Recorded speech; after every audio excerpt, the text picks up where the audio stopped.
안녕하세요. 윤무동산입니다.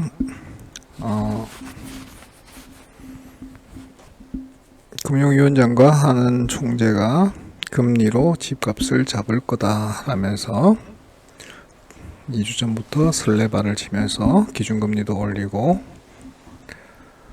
또 대출 규제도 실시하고 했었죠. 자, 그런데 어제 금리로 집값 잡기 어렵다라고 하는도 인정했다라는 소식이 나왔습니다. 치솟는 가계대출과 집값을 잡기 위해 한국은행이 기준금리를 올렸지만 부동산 시장엔 회의적인 시각이 많습니다. 하는 역시 금리 인상만으로 집값 상승세를 막기 어렵다는 데 동의하면서도 추가 인상 가능성은 열어뒀습니다. 금리 인상으로 집값 잡기 어렵다는 걸 하는이 직접 인정한 겁니까? 라니까 그렇습니다. 라고 대답을 하고 있죠. 1년에 2번 정도 통화신용정책 보고서라는 걸 만들어 국회에 제출하는데요. 최근 경제상황 분석과 통화정책 방향이 담깁니다.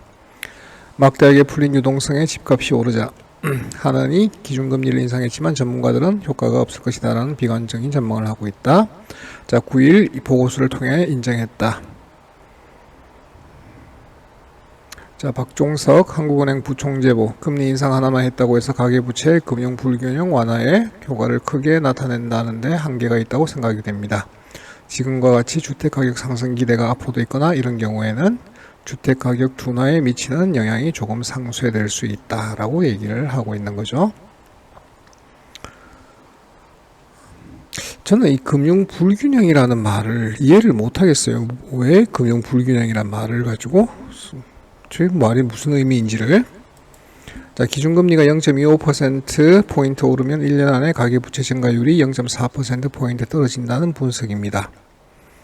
지금 대출이 늘어나고 있는 이유는 유동화폐량, 보는 통화도 240조로 5년 전보다 2배 이상 늘었고요.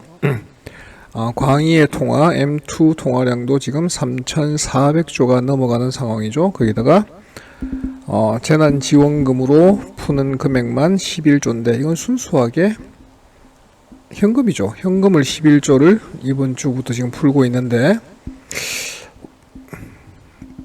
가치는 변화가 없더라도 가격은 당연히 변화가 생길 정도의 상황이 아닐까요? 그렇습니다. 지금 나오고 있는 소식들이 굉장히 당황스러운 거죠. 금리 인상 대출 규제에도 꺾이지 않는 아파트 매수 심리. 아파트 매수 심리 2주 연속 오름세다. 대출 규제도 금리 인상도 아파트 가격은 못 잡았다. 서울 매매 가격 66주 연속 올랐다. 노영욱 장관 뉴스가 있던데, 전세값 뛰며 대출 늘었는데 대출 규제의 세입자는 어쩌나. 결국 전세 대출은 실수요자들인데 이 사람들에 대한 규제가 나올 거라고 얘기를 하고 있으니까 이 사람들이 실질적으로 타격을 받게 되겠죠. 고승범 전세 대출 추가 규제도 생각하고 있다 이런 얘기를 하고 있는 거고요.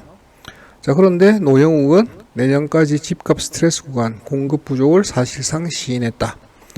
즉 부동산은 심리라고 얘기하시는 분들이 계시던데요. 심리는 주식이죠. 주식은 필수재가 아니기 때문에 살 수도 있고 안 살 수도 있지만 부동산은 어떤 형태로든 부동산 시장에 참여를 해야 됩니다. 매매를 하든 전세를 살든 월세를 살든, 그렇죠? 그래서 부동산은 수급이 제일 중요한 상황인데 노영욱 공급 부족을 사실상 시인했다. 내년까지 집값 스트레스 구간이다. 집값에 대해서 판단하실 때는 반드시 입주 물량을 확인해 보셔야 됩니다. 올해 입주 물량, 내년 입주 물량, 내후년 입주 물량 이 정도까지만, 적어도 3년 정도의 입주 물량은 분양을 통해서 확인될 수 있는 것이기 때문에 그 정도는 확인을 하시고 집값에 대한 생각을 하셔야 됩니다. 집 가격에 영향을 주는 요소는 굉장히 많습니다. 그 중에서 가장 큰 게 수요와 공급이죠. 수급이라고 얘기하는. 그래서 수급이 어느 정도 안정이 되느냐, 그걸 꼭 판단해 보시기를 바랍니다. 그래서 지금 부동산에 관해서 금리로 부동산 값을 잡겠다라고 하는 그 소식이 결국 얼토당토 않게 아무런 영향을 끼치지 못하고 있는 상황을 2주째 보고 계십니다.